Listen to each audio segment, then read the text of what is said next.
23 ہجری میں سیدنا عمر رضی اللہ عنہ کی شہادت کا حادثہ پیش آیا۔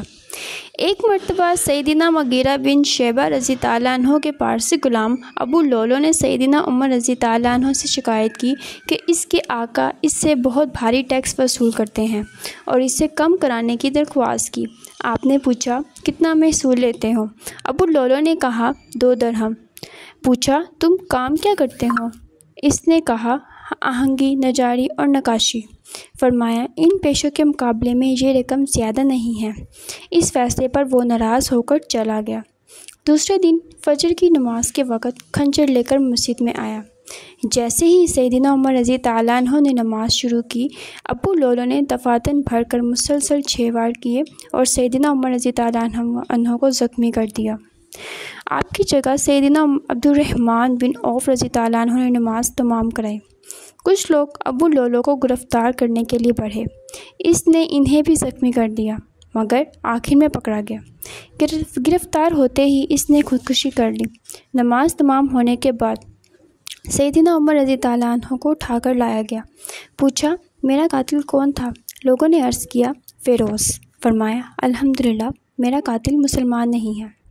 زخم نہایت کاری تھا، بچنے کی امید نہ تھی۔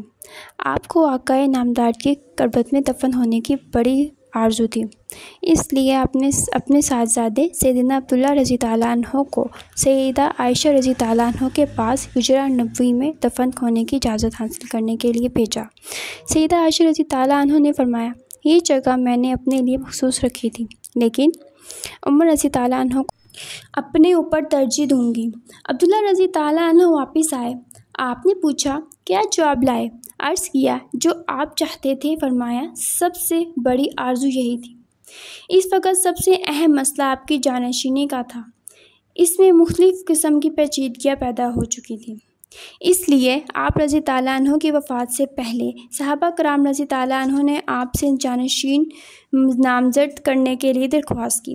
آپ کے لیے یہ مسئلہ ہمیشہ سے اہم تھا اور اکثر آپ زندگی میں اس پر غور کیا کرتے تھے، لیکن کسی پر نظر نہ جمتی تھی۔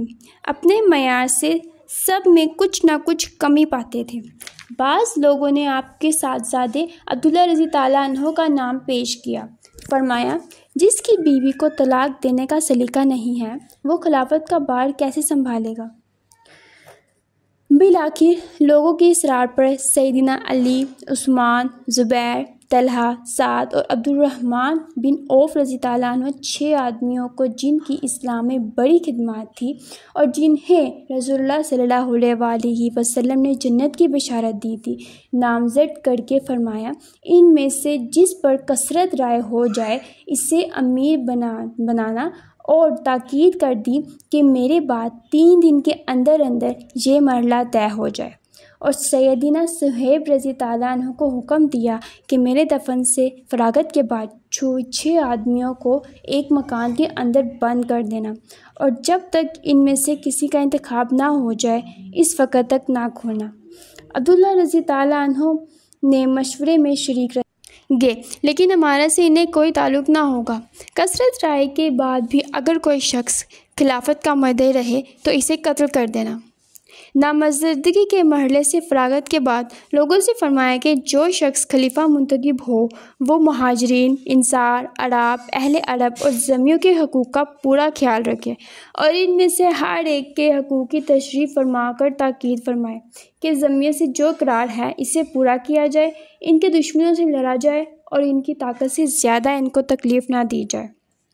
قومی امور سے فراغت کے بعد ذاتی معاملات کی طرف متوجہ ہوئے اپنے صاحبزادے سیدنا عبداللہ رضی اللہ عنہ کو وصیت کی کہ میرے بعد میرا قرض ادا کرنا، اگر میرے متروں کے مال سے ادا نہ کی ہو سکے تو خاندان ادائی سے درخواست کرنا، اگر ان سے بھی نہ ہو سکے تو کل قریش کے علاوہ کسی کو تکلیف نہ دینا۔ ان وصیتوں کے بعد یکم محرم الحرام 24 ہجری کو شنبہ کے دن اس دنیا کو خیر باد کہا۔ وصیت کے مطابق سیدنا صہیب رضی اللہ عنہ نے نماز جنازہ پڑھائی اور آقائے نامدار کے پہلو میں سپرد خاک کیے گئے۔